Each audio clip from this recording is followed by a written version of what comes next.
This is VK6ARN, Newswest. We are a community organisation and we've been serving up the best amateur radio news in Australia since 1931.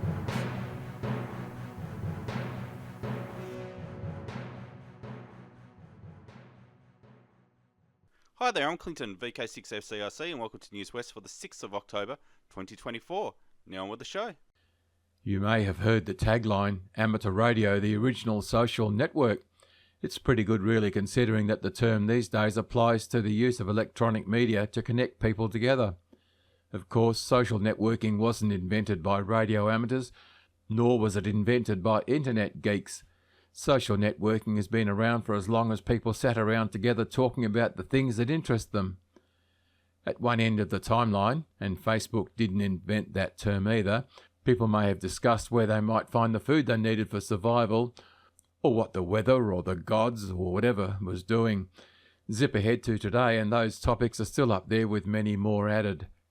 There are those amateurs who might say that the hobby of amateur radio is all about the technical stuff, and that we are not here for the social networking. In the same way, some amateurs may say that they are here for the social networking. Who's right? How can we decide what the amateur radio hobby should be? I'd like to propose the point of view that amateur radio should be what we want it to be. And for individuals, that can change from time to time. I'm Bob, VK6POP. Foundations of Amateur Radio.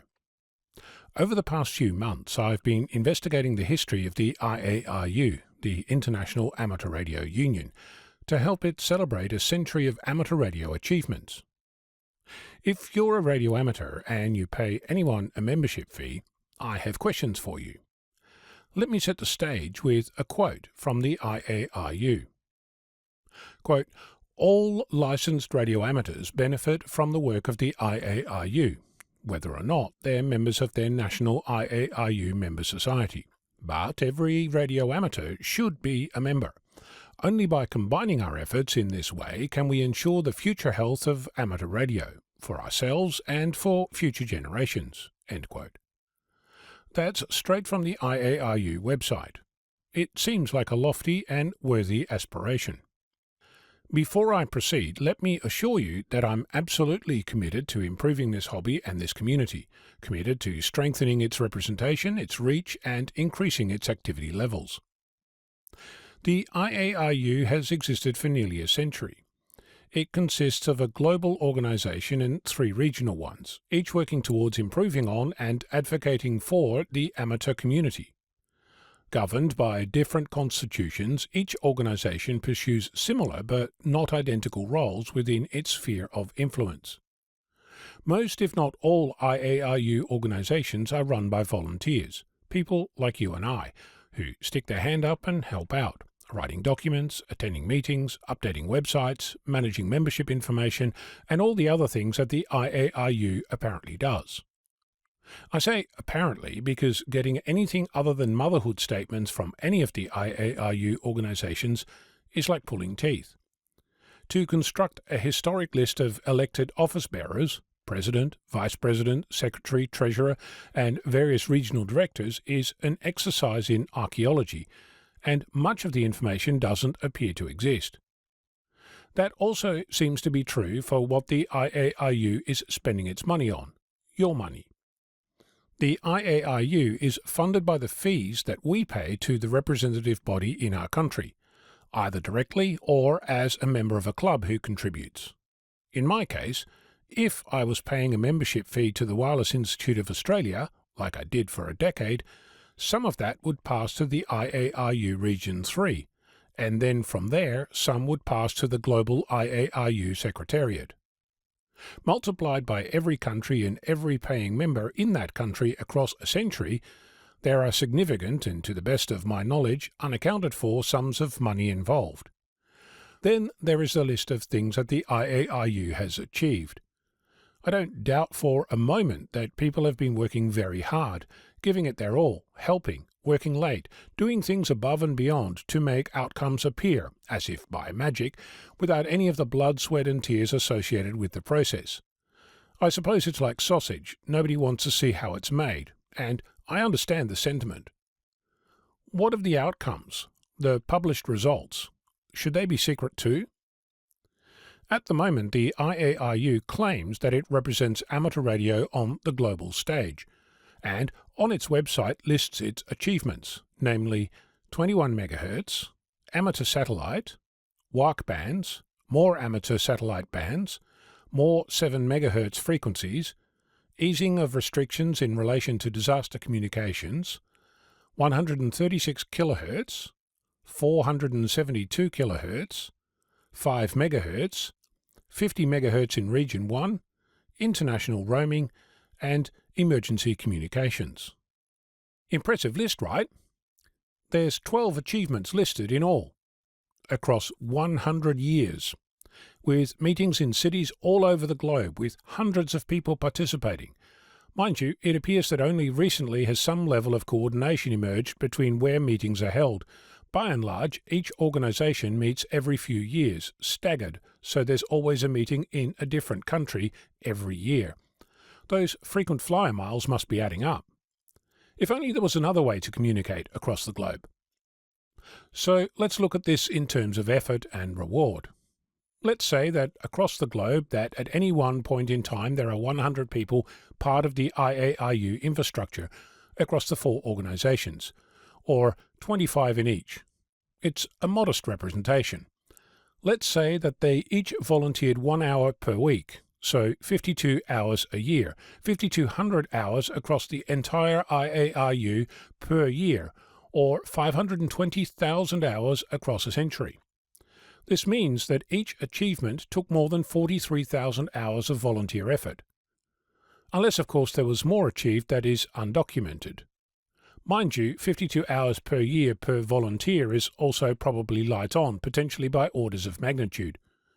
I note that, for example, there's no mention of things like quashing the 2-metre proposal by France, where the local aviation authorities were looking to acquire some extra spectrum, or negotiations in relation to 1.2 GHz at the ITU World Radio Communication Conference 2023, or WRC23, in Dubai, United Arab Emirates, held between 20 November and 15 December 2023.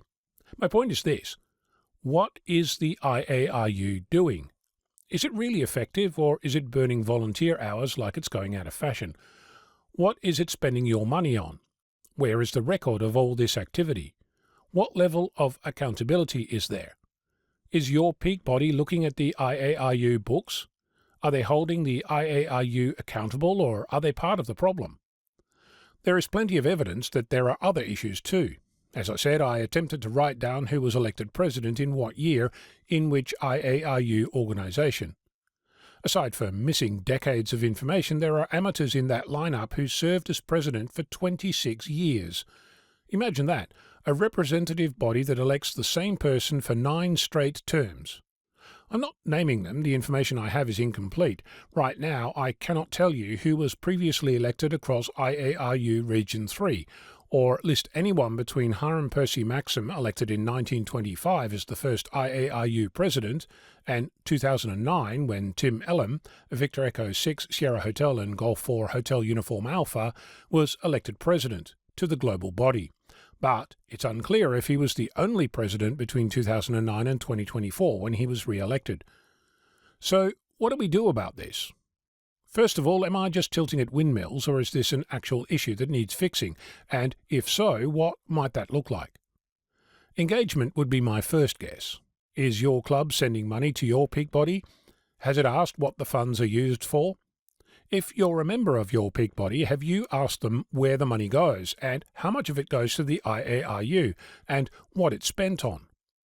Contacting your peak body and asking questions might be the first place to start, but if your peak body is dysfunctional, as plenty of them appear to be, perhaps it's time to contact the president of your own IARU region and ask them what gives. That is, if you can find out who they are. As I said, I think that our hobby is important. I think that it needs advocacy. I think that takes money and effort. But right now I have very limited evidence that what we're doing and how we're doing it is the most effective way to go about it. What will you do about this? I'm Ono, Victor Kilo 6, Foxtrot Lima Alpha Bravo. This is Newswest, your amateur radio news on VK6ARN. originating on the Newswest linked repeater network and HF relays. On Tuesday afternoons and evenings, the 40 and 80 metre bands come alive with the sound of slow CW. Who would have thought that this ancient art, which some say was once such a dreaded part of the amateur licence test, would become so popular in these days of modern communications?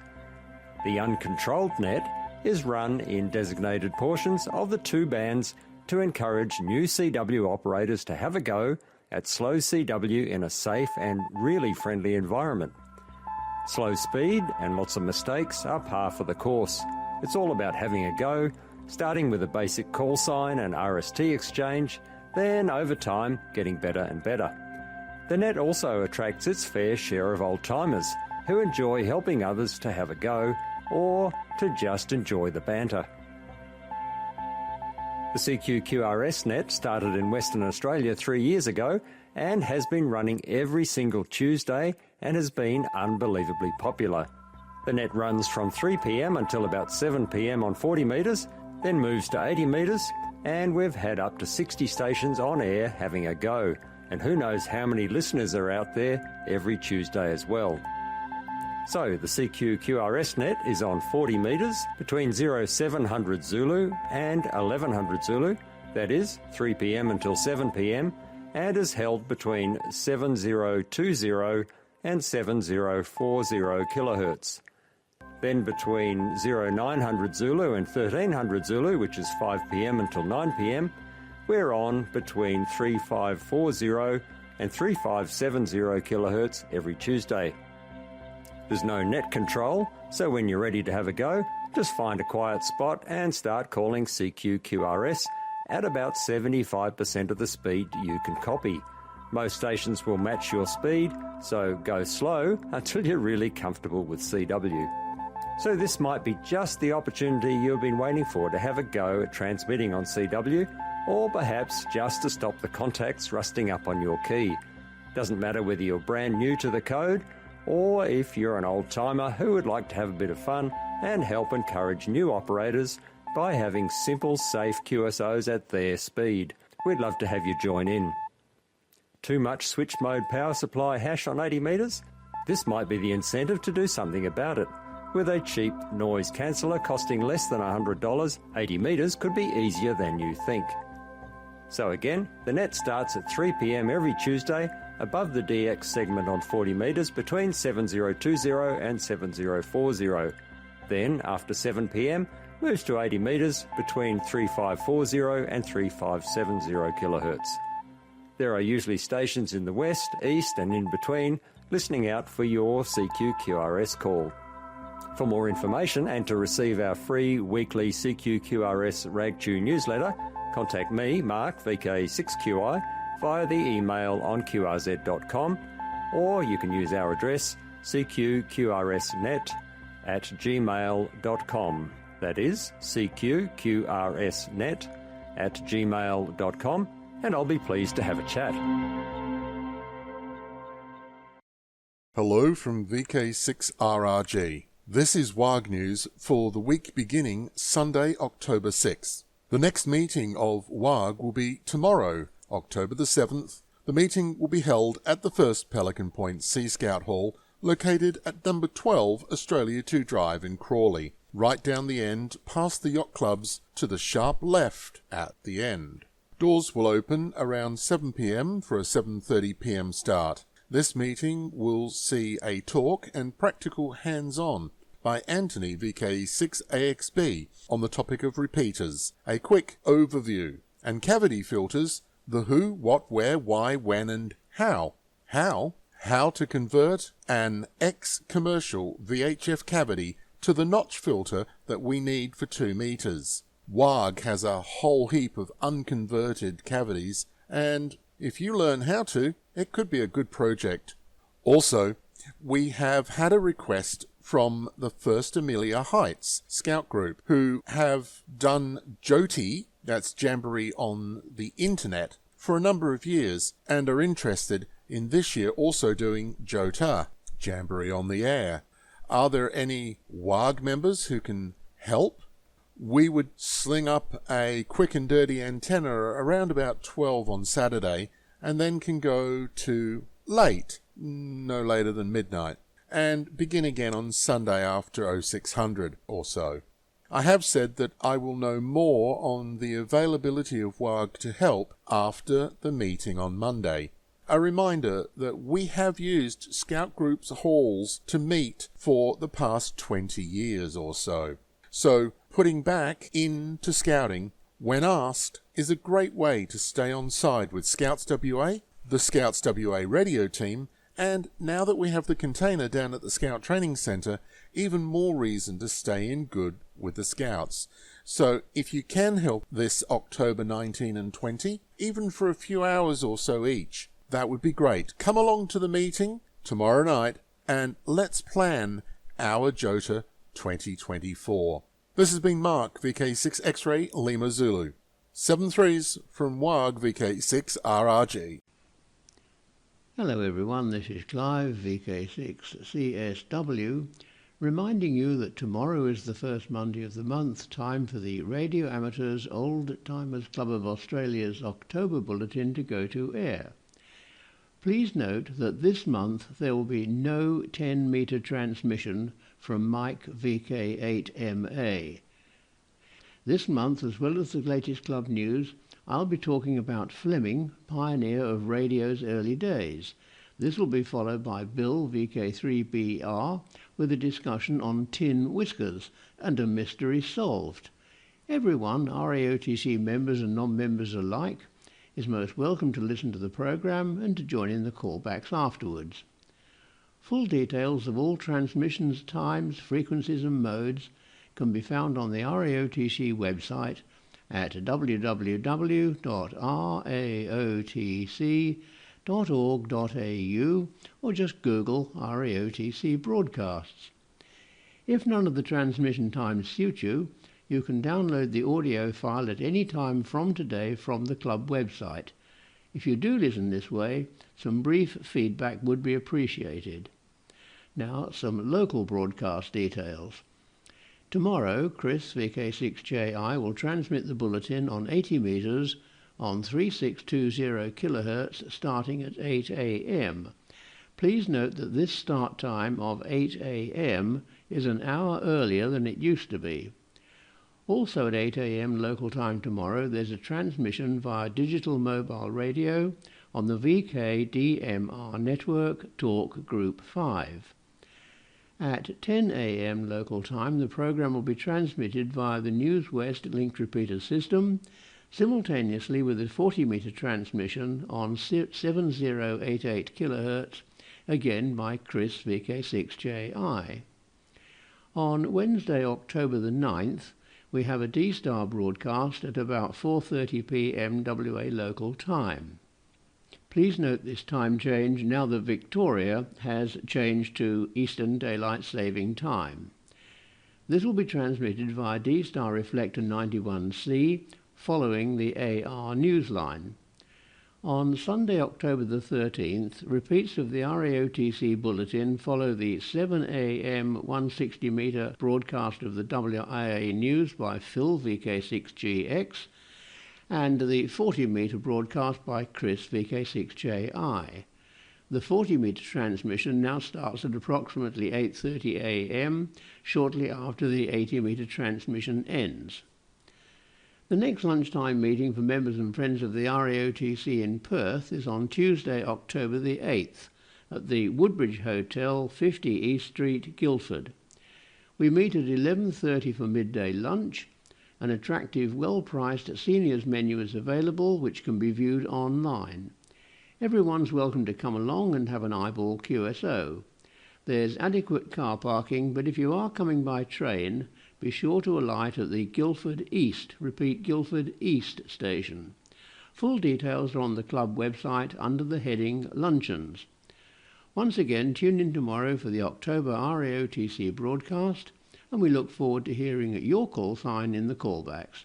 7-3 from Clive, VK6 CSW. Hi, just a little note about VK6RRG and the WAG Technical and General Net. Having it run every Sunday morning on VK6RLM, that's 146.750, or Channel 3 in the old money. And it starts at 10:30 a.m. this morning.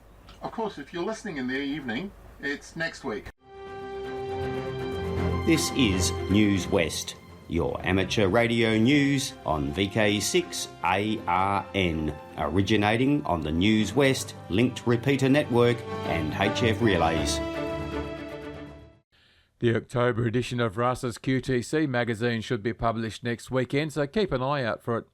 QTC is published electronically and is free to anyone who wants to read it. Unlike other amateur radio peak bodies, RASA does not reserve its resources for paying members only. The Radio Amateur Society of Australia operates on a tiny budget, well below $10,000 a year, with its funds coming mostly from membership subscriptions and donations. Member fees are only $10 a year. The RASA website is vkradioamateurs.org, vkradioamateurs.org. Take a look at the website and the resources offered to you completely free of charge.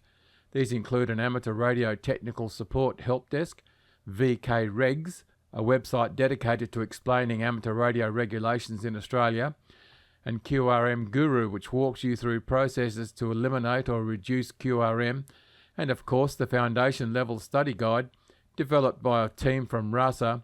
Based on the Foundation syllabus, this electronic resource will prepare you for the Foundation Level exam. It's free. All RASA resources are free to access and accessible to all. You don't need to be a member. Now here's something that may interest those of you who are planning to travel eastwards in a month or so. Antennapalooza. What a name. That's a field event held in Gippsland, Victoria, at the end of November. Antennapalooza is an easy event to attend. No need to book, you just rock up. It's 10 acres of paddock and you BYO everything. Camping, caravanning, food, whatever. You bring it all yourself. You're given a paddock, there's a toilet, and there's a tap for water.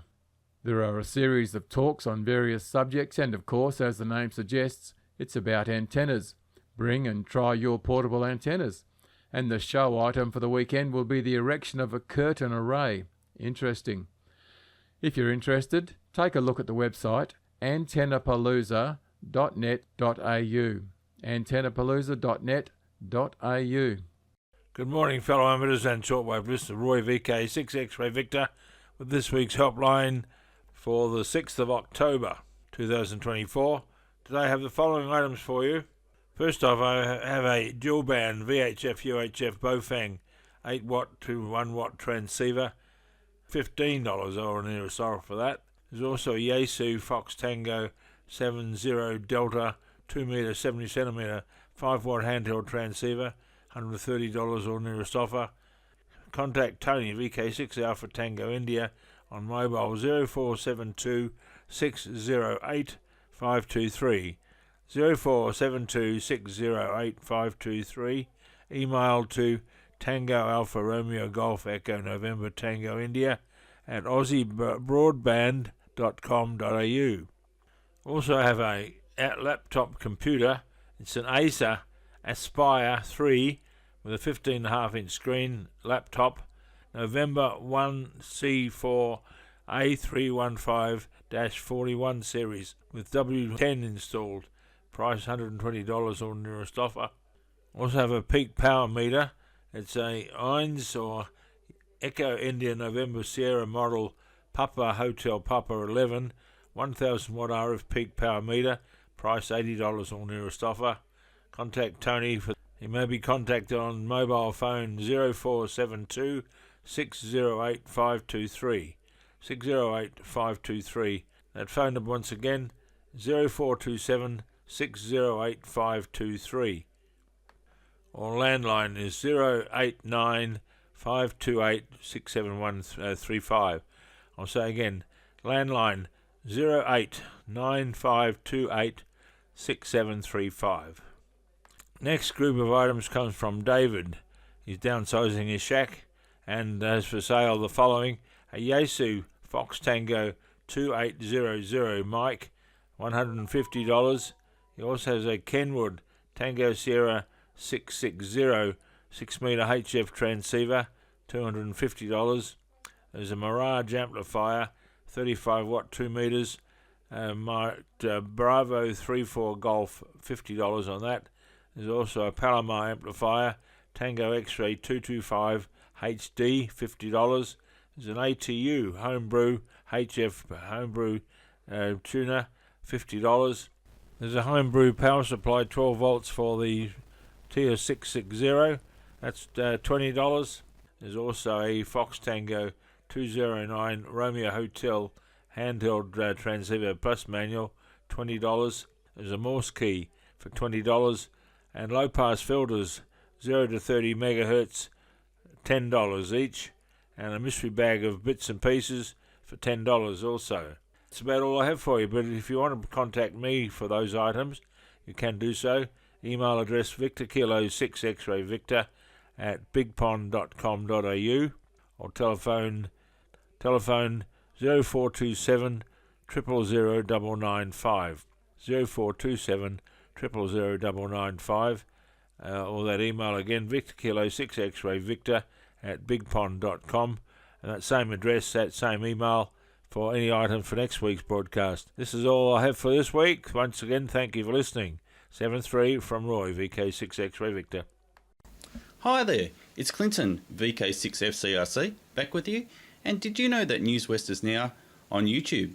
Type in youtube.com/@Newswest weekly podcast Kilo Zulu 7 Yankee Charlie. Oh, and before I go, I'd like to thank those watching on YouTube or ATV, the readers, and you for listening.